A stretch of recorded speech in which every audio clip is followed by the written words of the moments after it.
Most warm welcome to our professional vastu course. इस course में basically हम सारा कुछ सीखने वाले हैं। वास्तु से रिलेटेड जितनी भी चीज़ें हैं, from very basic to very advance level. मतलब इस कोर्स में आप वास्तु से रिलेटेड सारी चीज़ें सीखेंगे। इसके कंटेंट्स हम आगे चल के देखेंगे।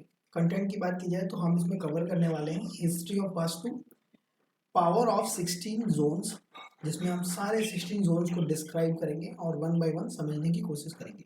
देवतास को समझेंगे, 5 एलिमेंट जो कि मोस्ट इम्पॉर्टेंट थिंग होता है वास्तु में, वो सारी चीज़ों को हम समझेंगे।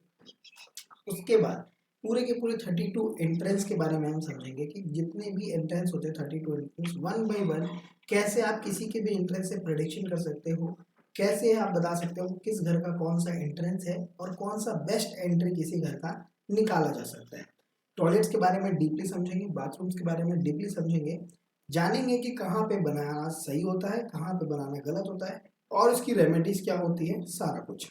उसके बाद चक्रा इम्प्लीमेंटेशन, जब आप इसको प्रोफेशनली काम करना चाहते हो वास्तु को, तो आप कैसे करोगे। अगर आपके पास आपका मैप है, आपके पास आपका ग्रिडिंग है, तो आप उसको कैसे चक्रा इम्प्लीमेंट करोगे, step by step from very basic. अगर आप कंप्यूटर के बारे में कुछ भी नहीं जानते हो, तब भी इस कोर्स को करने के बाद आप सारी चीज़ें सीख जाओगे।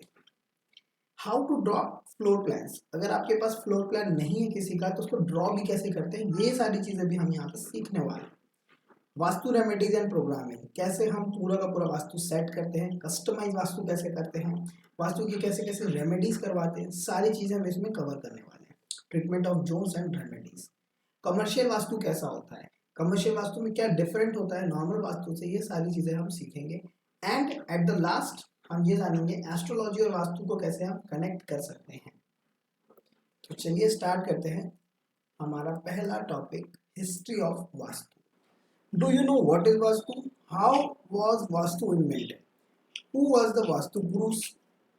भूमि पूजन बिफोर बिल्डिंग इन हाउस। बहुत वर्षों पहले, जैसा कि हम जानते हैं, भगवान शिव जी था और अधकासुर एक असुर था जिसके बीच में युद्ध चल रहा था। और वो युद्ध बहुत समय तक चला। वो इतना भीषण युद्ध था कि उस युद्ध का अंत ही नहीं हो रहा था।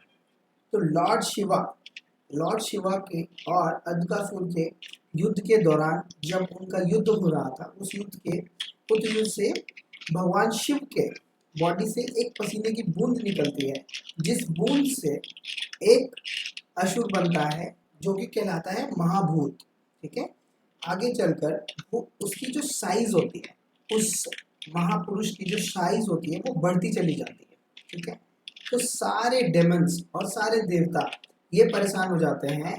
डेमन्स ये सोच रहे होते हैं कि ये कौन देवता है जो इतना शक्तिशाली है और इतना ताकतवर है, और देवता ये सोच रहे होते हैं कि ये कौन है जो इतना शक्तिशाली है, असुर है, जिसका मुकाबला कोई नहीं कर पा रहा और इसकी साइज दिन पर दिन बढ़ती चली जा रही है। और वो जो असुर था, वो असुर इतना बड़ा था और इतना हॉरिफाइंग था देखने में कि सभी लोग उनसे डर रहे थे, चाहे वो देवता है चाहे वो असुर है। और वो हमेशा हंग्री रहता था, वो सारी चीज़ों को खाता चला जा रहा था। जब सारे देवता असुर परेशान हो गए, तब वो सारे लोग मिल करके जाते हैं ब्रह्मा जी के पास कि आप हमें मदद कीजिए, आप इसका कोई तरीका हमें बताइए जिससे कि हम इस असुर को कंट्रोल कर पाएं और इसकी शक्तियों को काबू में ला पाएं। तब ब्रह्मा जी के द्वारा ये पता चलता है कि ये तो शिव जी के पसीने से बना हुआ ही है, तो ये असुर तो नहीं है, ये देवताओं में ही आने वाला देवता है। इसके बाद जब ब्रह्मा जी ने सॉल्यूशन दिया कि हम सारे देवता इनको मिल करके इसको औंधे मुंह धरती पर दबा दें, तो महाभूत था जो बहुत ही हंग्री था और बहुत ही लरियस था देखने में, वो कहता है इसमें मेरी क्या गलती है, मैं तो बस बॉर्न हुआ हूँ शिव जी के पसीने से, इसमें मेरी क्या गलती है, मुझे इस तरह से क्यों ट्रीट किया जा रहा है और मुझे मेरी भूख कैसे शांत होगी। इस भूख को शांत करने का कोई तो उपाय होना चाहिए। उस भूख को शांत करने के लिए विष्णु जी कहते हैं उनको कि आप धरती पर वास्तु पुरुष के नाम से जाने जाओगे और आप एक सर्टेन पोजीशन में हर घर में विराजमान करोगे, और आप जैसे ही विराजमान करोगे आपके ऊपर सारे देवता बैठे हुए होंगे। जो लोग आपका आदर नहीं करेंगे, आपका भोग नहीं चढ़ाएंगे, जो लोग आपके आपके अनुसार घर का निर्माण नहीं करेंगे, आर्किटेक्ट का निर्माण आपके अनुसार नहीं करेंगे, उनका जो भक्षण होगा उनको आप खाएंगे, उनकी लाइफ में उनके प्रॉब्लम्स को आप खाएंगे, उनके जीवन को आप खाएंगे, तो उस वास्तु पुरुष का ये भोजन बना, जिससे कि लोग जो भी वास्तु पुरुष का अनादर करते हैं, जो भी वास्तु के अनुसार चीज़ों को नहीं बनाते, उनकी लाइफ में जो दिक्कतें आती हैं, जो प्रॉब्लम्स आती हैं, उसका भक्षण करता है वास्तु पुरुष। अगर आप वास्तु पुरुष को सही रखते हैं, खुश रखते हैं, तो आपकी लाइफ में हमेशा प्रॉस्पेरिटी को बनाकर रखते हैं। सारी भूमि पूजन में हर जगह पर आप ही का सबसे पहले पूजा किया जाएगा, जिससे कि कोई भी निर्माण स्टार्ट हो पाए। अब जैसे ही वास्तु पुरुष को औंधे मुंह लेटाया गया, उनके ऊपर सारे देवता विराजमान हो गए। ब्रह्मा जी जो कि बिल्कुल सेंटर में थे, वो सेंटर में अपना स्थान ग्रहण करते हैं, और ऐसे हमारे 4 दिशाओं का निर्माण होता है, जो कि नॉर्थ, साउथ, ईस्ट और वेस्ट, ये चारों दिशाओं का निर्माण होता है। उसके बाद इन दोनों के बीच में जैसे जैसे जो दिशाएं बनती चली जाती हैं, उसके बाद अन्य दिशाओं का निर्माण होता है। जैसे नॉर्थ और ईस्ट के बीच में ईशान कोण, जो कि हम नॉर्थ ईस्ट के नाम से जानते हैं।